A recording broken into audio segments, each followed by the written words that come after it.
नमस्कार। स्वदेश न्यूज़ के खास कार्यक्रम बातें सितारों की में आप सभी का स्वागत है। मैं हूं भागीरथ साहू। बातें सितारों की में आज हम रूबरू होंगे अभिनेता पीयूष सुहाने से। पीयूष सुहाने का जन्म मध्य प्रदेश के सिवनी में हुआ और पढ़ाई मध्य प्रदेश के कई शहरों में की। पीयूष सुहाने राजनीतिक परिवार से ताल्लुक रखते हैं। पढ़ाई के समय पीयूष ने छात्र राजनीति भी की है, लेकिन गुरु के कहने पर पीयूष सुहाने ने राजनीति छोड़ एक्टिंग की दुनिया में कदम रखा। पीयूष पिछले 24 साल से रंगमंच कर रहे हैं। 2011 में क्राइम पेट्रोल के एक एपिसोड में पीयूष सुहाने के दमदार अभिनय से उन्होंने अपनी एक अलग पहचान बनाई। इसके बाद टीवी में आने वाले क्राइम एपिसोड के अभी तक 120 से ज्यादा एपिसोड में अभिनय कर चुके हैं। पीयूष ने फिल्म बिहड़ मर्डर 2 में काम किया, लेकिन फिल्म फ्रॉड सैया में अरशद वारसी और सौरभ शुक्ला के साथ मेन विलन के रूप में दमदार अभिनय किया। पीयूष को फिल्म बेदत के लिए best actor in negative role के लिए अवार्ड से भी नवाजा गया है। इसके अलावा पीयूष सुहाने एक ट्रैवलिंग शो में एंकरिंग भी कर रहे हैं। तो आज हम इनसे रूबरू होंगे और जानेंगे इनके अभिनय के सफर के बारे में। और इस वक्त हमारे साथ सीधे लाइव जुड़ गए पीयूष सुहाने। पीयूष जी, बहुत बहुत स्वागत है आपका स्वदेश न्यूज के खास कार्यक्रम बातें सितारों की में। सादर धन्यवाद भागीरथ जी, और स्वदेश न्यूज के सारे दर्शकों को मेरा प्रणाम। उम्मीद करता हूं कि आप सब स्वस्थ होंगे। जन्माष्टमी की शुभकामनाएं। जी, आपके बहुत बहुत जन्माष्टमी की शुभकामनाएं। पीयूष जी, महाराष्ट्र में मुंबई में जन्माष्टमी बहुत धूमधाम से मनाई जाती है। मुंबई की, महाराष्ट्र की मटकी फोड़ पूरे देश में फेमस है। हालांकि इस बार कोरोना के कारण कुछ बंदिशें हैं, तो आप वैसे वहां पर किस तरह से जन्माष्टमी सेलिब्रेट कर रहे हैं आज? भागीरथ जी, सॉरी भागीरथी बोल रहा हूँ क्योंकि गंगा जी मेरे दिमाग में बसती है। नहीं, आप मुझे भागीरथ बोल सकते हैं क्योंकि मैं आपसे छोटा हूँ। जी जी भागीरथ, मैं दरअसल अभी इस समय महाराष्ट्र मुंबई में नहीं हूँ। जैसा कि कुछ एक दर्शकों को, मेरे मित्रों को पता है कि 2 शो मैं प्रोड्यूस भी कर रहा हूँ, एंकर भी कर रहा हूँ एफजी चैनल के लिए। जी। तो उसके लिए अभी मध्य प्रदेश में हूँ, फिलहाल आपके स्टेट में हूँ, मेरे स्टेट में हूँ। और इस समय मैं सागर और जबलपुर के बीच की एक जगह पर जी। तो शूटिंग कर रहा हूँ। तो बॉम्बे में नहीं हूँ, पर जब भी रहता हूँ मुंबई में, तो मटकी फोड़ जो भी प्रतियोगिताएं होती हैं उनमें किसी न किसी एक आयोजन में मुझे इनवाइट किया जाता है। तो मैं आज का दिन सुबह वहीं बिताता हूँ। जी जी। बचपन में आप किस तरह से सेलिब्रेट करते थे कृष्ण जन्माष्टमी? आप गौलों के साथ पिरामिड बनाकर मटकी फोड़ा करते थे, या आंख में पट्टी बांधकर हाथ में डंडा लेकर जो रस्सी से बंधी रहती थी मटकी उसको फोड़ा करते थे, या किसी और अंदाज में आप जन्माष्टमी को सेलिब्रेट करते थे? भगवान श्री कृष्ण हमारे समाज में पुरुषार्थ चतुष्टय के लिए जाने जाते हैं, जिनमें सारी कलाओं का समावेश था। तो केवल मटकी फोड़ना उनकी एक कला नहीं थी, उनकी कलाओं में से एक था। और उनकी कुछ एक कलाओं में से बाल क्रियाएं जो हम करते थे वो भी अपने आप में बड़ी शरारत से भरपूर होती थी। मटकियां तो कभी कभी फोड़ी हैं, बाकी और शरारतें बहुत करी है, जो आपको मैं आगे आपके कुछ एक सवाल रहेंगे तो उनमें जवाब दूंगा। जी जी जी। 2011 में क्राइम पेट्रोल के एक एपिसोड में आपने एक ऐसा अभिनय किया, दमदार अभिनय किया कि उससे एक अलग पहचान बन गई। उस किरदार में आपने ऐसी जान डाल दी कि सोशल मीडिया में आपको इस किरदार को लेकर अपशब्द भी कहे जा रहे थे। तो उस एपिसोड के बारे में हम जानना चाहेंगे, किस तरह का वो एपिसोड था और उसमें किरदार क्या कुछ था आपका? भागीरथ, दरअसल क्या था कि वो एक ऐसा किरदार था जो कोई और एक्टर कर रहे थे, और मुझे उसके लिए सूट नहीं, मतलब मेरे लिए वो सूटेबल कैरेक्टर नहीं माना गया था प्रोडक्शन की तरफ से और चैनल की तरफ से। पर चूंकि मैं किसी माध्यम से वहां पहुंचा था, उन्होंने कहा कि सर आप एक ऑडिशन दीजिए, और तब तक क्या था, संघर्ष इतना हो चुका था कि कैमरे से थोड़ा डर कम हो चुका था। और जब वो ऑडिशन दिया तो सडनली पीछे के रूम से जो एक शख्स निकल के आए, उन्होंने कहा कि भाई ये लड़का कौन था, इसको बुलाओ, इसकी आवाज उस कैरेक्टर के साथ जा रही है, उस क्रूरता के साथ जा रही है। मुझे बुलाया गया और दोबारा एक बार लुक टेस्ट किया गया, और सडनली जिस एक्टर को ये कैरेक्टर करना था उनको रिप्लेस करके मुझे लिया गया। और फिर गुरुदेव की कृपा थी कि वो किरदार अपने आप में इतना प्रसिद्ध हुआ कि क्राइम शो के इतिहास में ये भी कहा जाता है कि इतना हौलनाक और खौफनाक इससे बहुत कम हुए हैं जो शूट हुए हैं। और उसके बाद रिपीटेडली, हालांकि ये एक नेगेटिव साइड भी था कि मुझे उसके बाद के कई कैरेक्टर वैसे ही ऑफर हुए जिससे मुझे बचना भी था। तो ये एक जर्नी थी, और वो कैरेक्टर बहुत हिट रहा था, जयदीप बिलानी मर्डर केस, यदि आपने देखा हो तो। जी जी। इसमें आपने जो दमदार अभिनय किया था नेगेटिव रोल में, इसको लेकर सोशल मीडिया में कुछ अपशब्द भी आपको कहे गए थे। तो हम जानना चाहेंगे, जब वो रिएक्शन आपको मिला तो कहीं ना कहीं एज ए एक्टर वो आपके लिए खुशी की बात थी, क्योंकि लोगों ने उस कैरेक्टर को इतना आत्मसात कर लिया कि उन्होंने आपको सोशल मीडिया में अपशब्द कह दिया। और फिर आपने रिएक्ट कैसे किया था उन कमेंट पर? भागीरथ, मेरा हमेशा से मानना रहा है और मैं हमेशा सब अपने दोस्तों से, प्रशंसकों से बोलता हूँ कि भाई हीरो के लिए ताली हम्म। और विलेन के लिए एक गाली जी। अगर निकल रही है तो आपने जो किरदार निभाया है वो चरितार्थ हो गया है और आप उसको पूरी शिद्दत से निभा पाए, इस बात का सबूत होता है। इसलिए बिल मुझे गालियों से कभी फर्क नहीं पड़ता। हाँ, खुशी जरूर मिलती है कि भाई मैंने इतने कमीनेपन के साथ वो जी। किरदार किया कि आदमी मुझे कमीना मानने लगा, जबकि मैं बड़े निवेदन के साथ कहूंगा कि मैं कतई वैसा नहीं हूं जैसा किरदार मैं स्क्रीन पे निभाता हूँ। जी, बिल्कुल, वाक़ई जी। आपने उसमें जो दमदार कलाकारी की थी, इसी वजह से लोगों ने आपको इस किरदार से जोड़ लिया, क्योंकि हमने अक्सर देखा है कि कुछ ऐसे नेगेटिव कैरेक्टर होते हैं कि लोग उसको उनको लगता है कि ये जो व्यक्ति है, ये उसी किरदार की तरह है। लेकिन एज़ एन एक्टर कहीं न कहीं ये हमारे लिए एक कॉम्प्लीमेंट होता है कि लोग हमें उस किरदार में इतना डूब जा रहे हैं और हमें पसंद कर रहे हैं। पीयूष जी, आप जी राजनीतिक बिल्कुल। परिवार से ताल्लुक़ रखते हैं, छात्र जी। राजनीति भी की है आपने, तो फिर आप राजनेता से अभिनेता कैसे बन गए?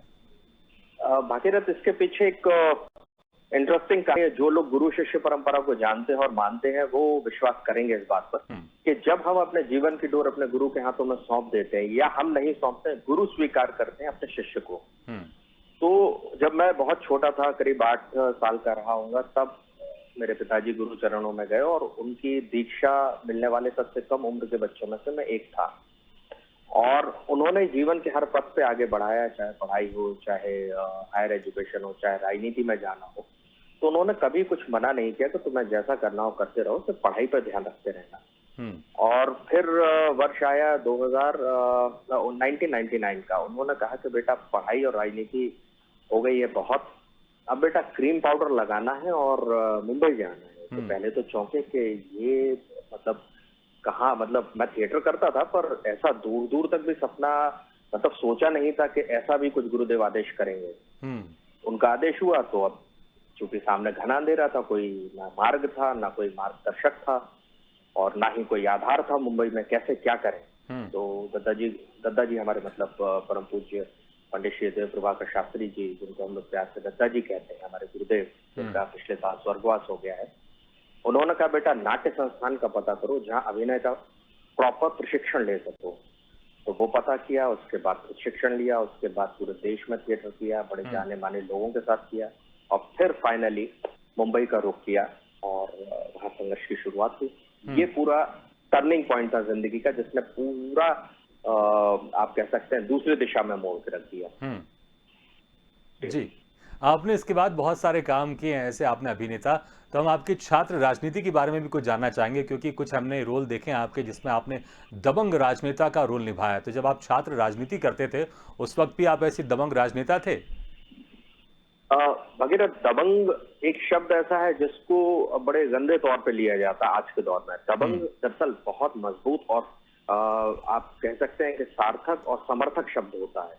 हुँ, दबंग मतलब ये होता है जो अन्याय के खिलाफ दम के लड़ा रहता है। हुँ, तो चाहे छात्र राजनीति हो, चाहे मुंबई का स्ट्रगल हो, कभी जो संघर्ष है आपका दब के नहीं होना चाहिए। हुँ, आप या तो उतरिए मत, उतर रहे हैं तो फिर पूरी ताकत के साथ उतरिए, और उस ताकत को हम दबंगियाई कहते हैं। जी, तो वो बिल्कुल सच है कि जब मैं छात्र जीवन में था या मुंबई में हूँ या किसी भी सेट पे जाता हूँ, हुँ, तो व्यवहार में एक स्वभाव में वो रहता है, किसी को दबाना नहीं पर किसी से दबना भी नहीं, जी, चाहे वो अभिनय हो चाहे व्यक्तिगत जीवन हो। जी, तो वो चीज रही। और ये भी एक बहुत बड़ी सच्चाई है जो आपके एस्पायरिंग एक्टर्स, आपके दर्शक होंगे, उनके लिए मैं जरूर कहूंगा हुँ, कि एक्टिंग कोई एक गोली नहीं है कि आपने खाई और आप परफॉर्म करने लगे। आपके जीवन के डे टू डे के जो अनुभव रहते हैं वो हुँ, बड़े काम आते हैं। तो मैंने जो निगेटिव किरदारों से शुरुआत करी, वो दरअसल पूरे जीवन के अनुभवों का निचोड़ था, चाहे छात्र राजनीति का हो, चाहे पुलिस के साथ आंदोलन का हो। तो हुँ, वो सारे जो खुद के अनुभव थे वो स्क्रीन पर मेरे चेहरे पे भी दिखते थे। हुँ,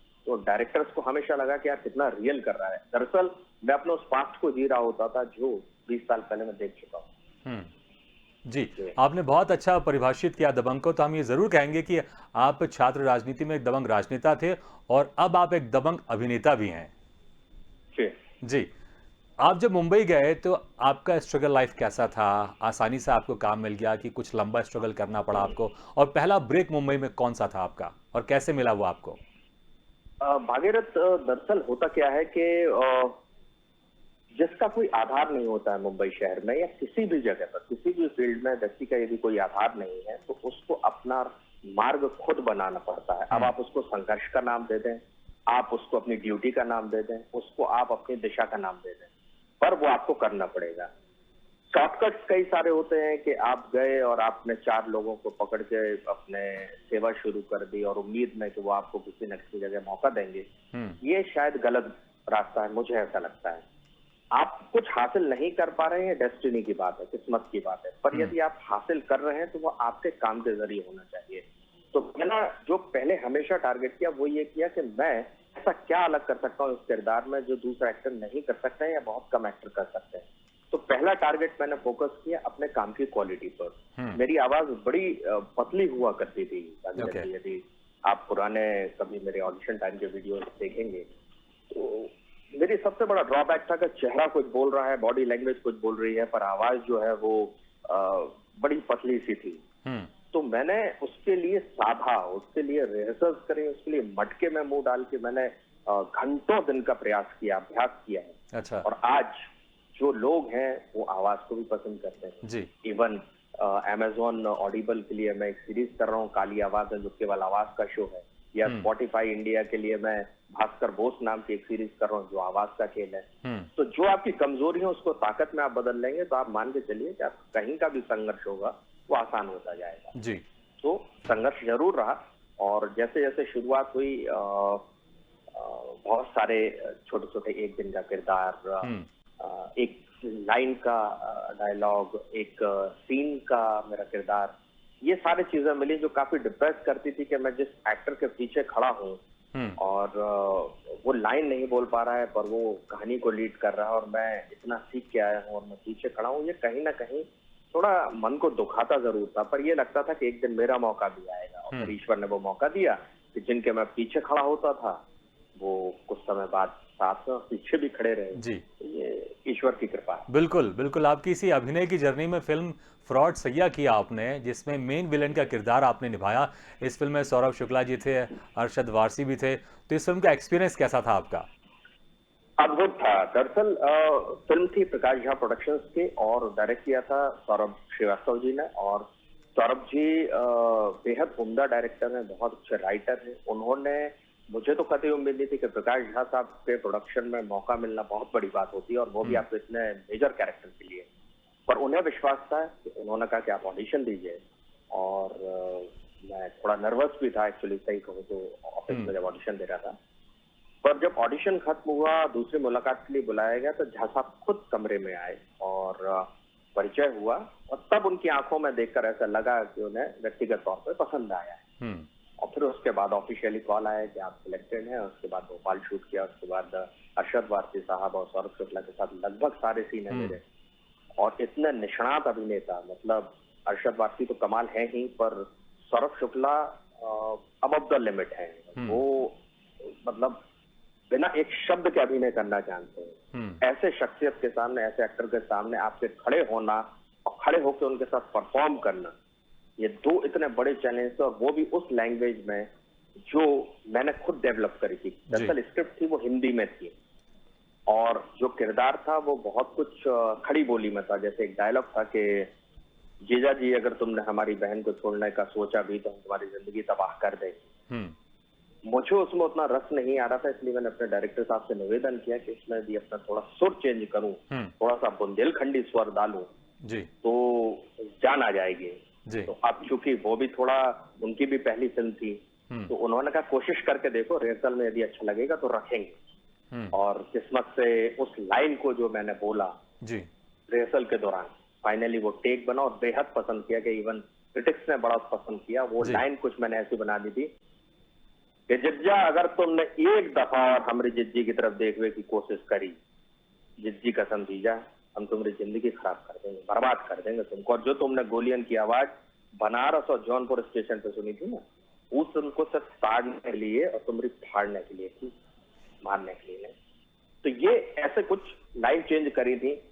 तो एक्टर के पास ये मौके होते हैं कि वो एक लाइन के साथ कैसा खेले ताकि वो लाइन अपने आप में एक लैंडमार्क बन जाए। जी। तो ये कोशिश हमेशा रही है, चाहे मैं टेलीविजन करूं, चाहे वेब सीरीज करूं, चाहे सिनेमा करूं, कि अपने हिसाब से उस किरदार को इतना बदल दो कि सामने वाले को अच्छा लगे या बुरा लगे पर इग्नोर ना कर पाए कभी। नहीं, अभी हमने ये कोशिश रहती है। जी, अभी हमने जी। देखा, सुना, दर्शकों ने भी देखा कि किस बेहतरीन दमदारी के साथ आपने आराम से बहुत कैजुअल बैठे-बैठे आपने उस डायलॉग को बोल दिया। तो हमें पता है कि जब आप शूटिंग में आप उस किरदार के साथ, कॉस्ट्यूम के साथ जब आप डायलॉग डिलीवरी करते होंगे तो बहुत ही दमदार ये स्क्रीन पे लुक में आता होगा। अरशद वारसी ये थे जी, अरशद वारसी थे आपके साथ इस फ़िल्म में। अक्सर हमने उनको हँसाते देखा है, हँसते देखा है और आप इसमें मेन विलन थे। तो मेन विलन जब जी। शूटिंग से पहले थोड़ा मूड में रहता है मेन विलन के, तो अरशद वारसी जी सेट में हंसाते थे आपको कि या फिर आप विलन का रोल कर रहे थे इसलिए आप हंसी को कंट्रोल करते थे या फिर आप उनसे बचते थे या फिर किस तरह की बातचीत होती थी आप दोनों के बीच में? भगीरथ, दरअसल ये फिल्म कॉमेडी फिल्म थी जी। और प्रकाश झा प्रोडक्शन से कॉमेडी फिल्म आना भी अपने आप में एक बहुत बड़ा जी। अनुभव था ऑडियंस के हाँ। लिए। और अरशद जी जो थे वो लाजवाब अभिनेता है हम्म। और वो उनका ह्यूमर इतना तगड़ा है कि वो खाना खा रहे थे हम लोग भोपाल में एक टेबल पर बैठ के, मतलब मंदिर के प्लेटफॉर्म पर। और उन्होंने कुछ इस तरीके से अपने जो स्टार्टर्स होते हैं, जो प्लेटर कहलाता है जो आता है, उसको उन्होंने इस तरीके से उठाया और इस तरीके से मुंह के अंदर रखा और ऐसे आंख बंद करी कि उसी में हम लोग हंस के लोटपोट हो गए। तो वो अद्भुत अभिनेता है, जी। उनके अंदर ही ह्यूमर है। आप उसको कोई कहे कि मैं बड़े मेथड एक्टिंग के द्वारा मैंने वैसा कर लिया, तो ऐसा कतई नहीं जी। है। और इतने डाउन टू अर्थ हैं, चाहे अरशद जी हो चाहे सौरभ शुक्ला जी हो, कि आप इनके साथ बैठेंगे तो आप इनसे सीखेंगे ही। इतने जी। सीनियर एक्टर हैं कि उनके साथ बिताया हुआ हर एक पल मेरे लिए ट्रेनिंग स्कूल की तरह था। मैंने जी। उसको एब्जॉर्ब किया, सीखा, समझा और अपने काम में धीरे धीरे इनपुट्स में डालता जा रहा हूं। जी, बिल्कुल, सीनियर एक्टर हो या कोई भी हो, जब भी हम काम करते हैं तो सीखने को बहुत कुछ मिलता है, चाहे छोटे हो चाहे बड़े हो। फिल्म बेदर्द जी। आपकी आई थी, इसमें आपको best actor in negative role के अवार्ड से भी आपको नवाजा गया है। इस रोल के लिए आपने क्या कुछ जी, इस रोल के लिए आपने क्या कुछ बाकी खास जी, भगीरथ, ये फिल्म बहुत सीरियस फिल्म है, एक डार्क फिल्म है जी, और जिसको अब वेब सीरीज के रूप में तब्दील कर दिया गया है। और ओके। टॉकीज नाम से नया एक ओटीटी आया है, TALKIEZ। इसकी ये ओपनिंग फिल्म है और चूंकि काफी बड़े लोग जुड़े हुए हैं इस ओटीटी प्लेटफॉर्म के साथ, इसलिए इसकी मार्केटिंग प्रमोशन भी बहुत अच्छा हुआ है। ये फिल्म दरअसल चाइल्ड एब्यूज पर है। चाइल्ड एब्यूज एक ऐसा शब्द है जिससे बात करने में, जिसके बारे में बात करने में, जिसके बारे में चर्चा करने में हर एक इंसान कई बार सोचता है।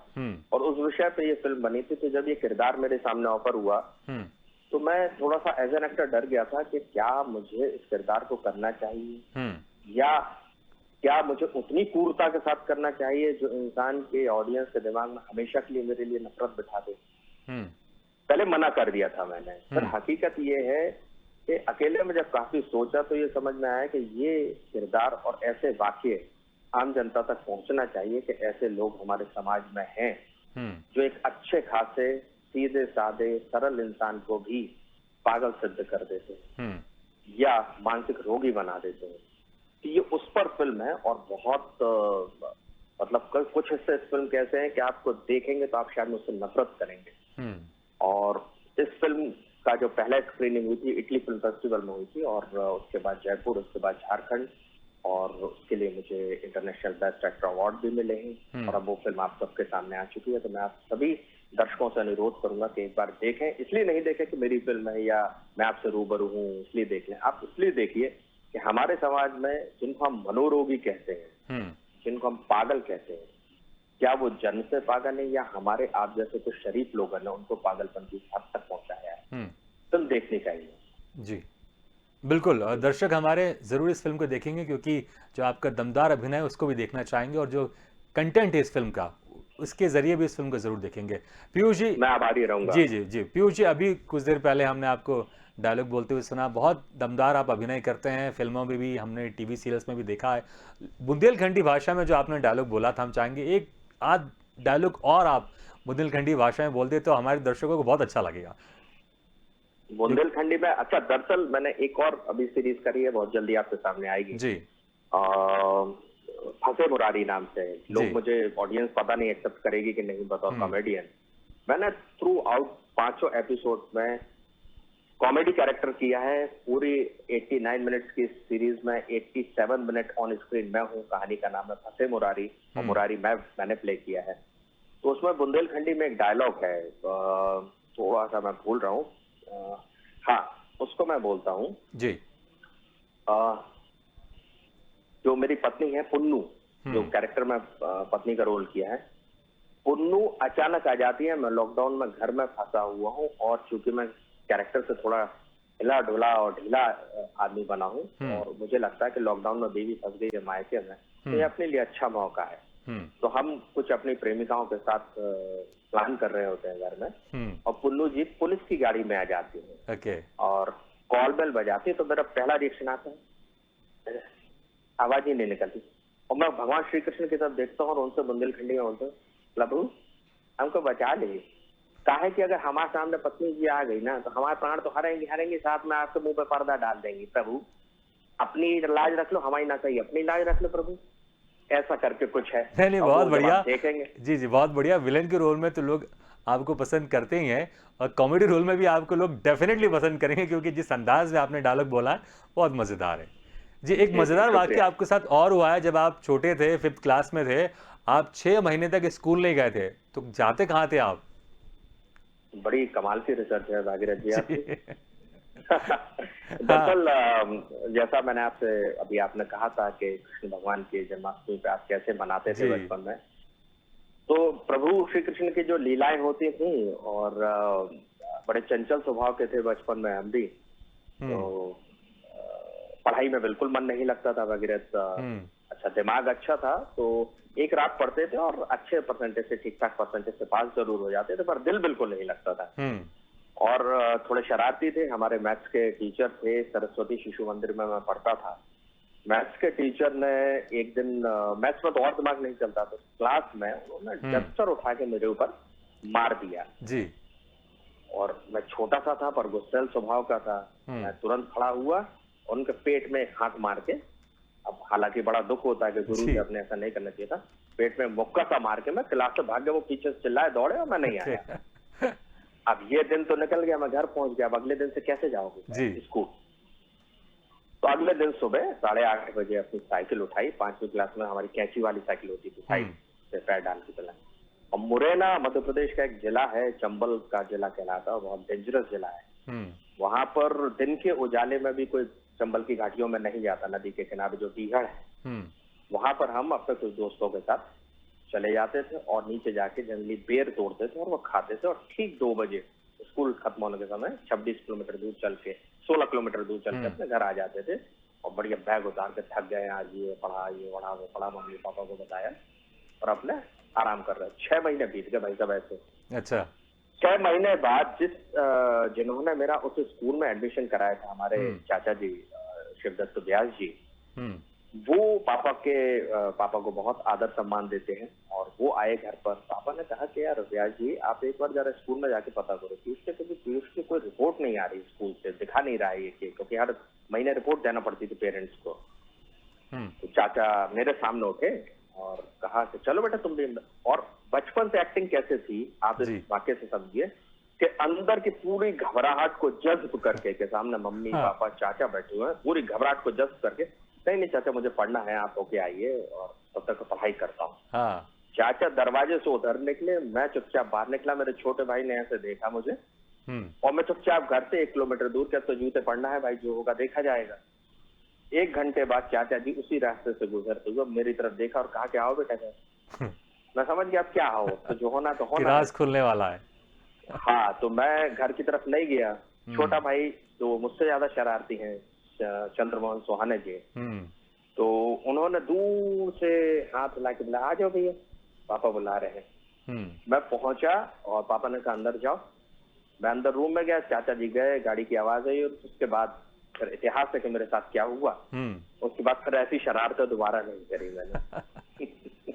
मतलब आप 5th क्लास से आप बहुत बेहतरीन अभिनेता थे आप।